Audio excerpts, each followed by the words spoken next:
here to show you if Windows image or ISO file support UEFI. So what you have to do is go to where you have your Windows image. I have mine on my desktop, so you will right click on it. You can open with ISO or Windows Explorer. So I'll open it Windows Explorer. So you click on UEFI, you click boot. So if you see 32, that means it doesn't support. It doesn't support. So let me go to the next one. I have 2.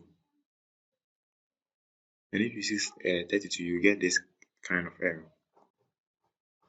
So let me click Explorer and open this one too. This one you see 64. The 64 means it support. That's a 64 machine. That means this one supports it 100%. Okay. Thank you guys for watching.